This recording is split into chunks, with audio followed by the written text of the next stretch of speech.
اس کے بعد حامہ اپنے جانسار جنات کے ساتھ کوہ ابو قبیس پہنچے۔ آمش سے مل کر اسے تمام باتیں بتائیں۔ وہاں سے پوری تیاریوں کے ساتھ آمش اور حامہ اپنے جانسار جنات کے ایک گروہ کے ساتھ وادی شرارہ پہنچ گئے۔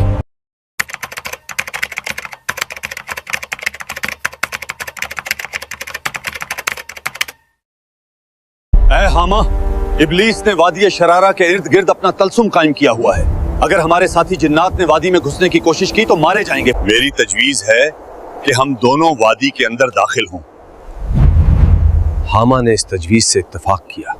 جیسے ہی انہوں نے وادی کے اندر قدم رکھا تو پوری بستی تنور کی طرح گرم ہو گئی اور شیطان کے ساتھیوں نے جانوروں کی ہڈیوں سے ان پر حملہ کر دیا۔ آمش اور حامہ نے ان شیطانوں کو مارنا شروع کر دیا۔ دونوں نے خدا کے کلام کو پڑھ کر اپنے اوپر پھونکے مار لی تھیں، جس وجہ سے ان کے جسموں کے ارد گرد نور کا حالہ قائم ہو گیا تھا اور شیطانی وار ناکام ہو گئے تھے۔ آمش اور حامہ لڑتے ہوئے قابوت کے بنائے ہوئے معبد کی طرف بڑھتے چلے جا رہے تھے۔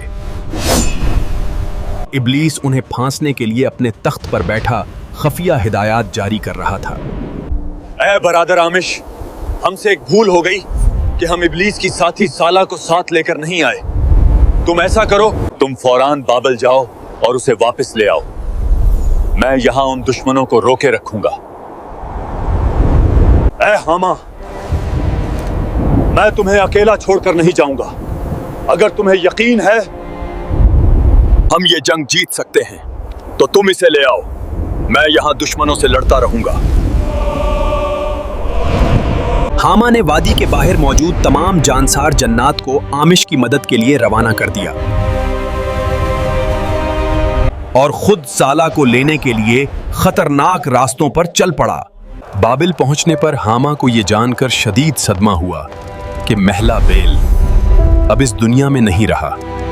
اس کا بیٹا یرد اب تخت پر بیٹھ چکا تھا۔ حامہ نے یرد کے ہاتھ پر بیعت کی اور زالہ کو لے کر وادی شرارہ پہنچا تو دیکھا کہ جنگ ختم ہو چکی ہے۔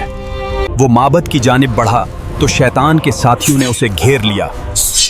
حامہ نے غصے میں ان سب کو کاٹ کر رکھ دیا۔ اسی وقت معبد سے ایک انتہائی خوبصورت عورت باہر آئی اور اس کے پیچھے قابوت، سابوت اور مزالہ محافظوں کی طرح چل رہے تھے۔ حامہ کو پتہ چل گیا کہ آمش اور دوسرے جنات اب اس دنیا میں نہیں رہے۔ یہ سن کر اس کے دل میں آگ لگ گئی۔ اس نے غصے میں زالہ کی گردن دبائی۔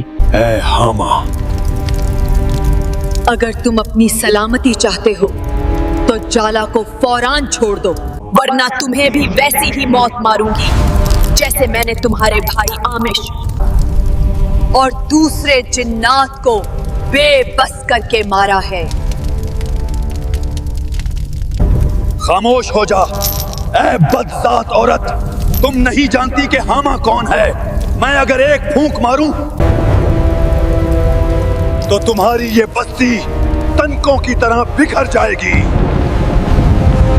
تم نے میرے بھائی اور ساتھیوں کو مار کر میرے غضب کو للکارا ہے نا۔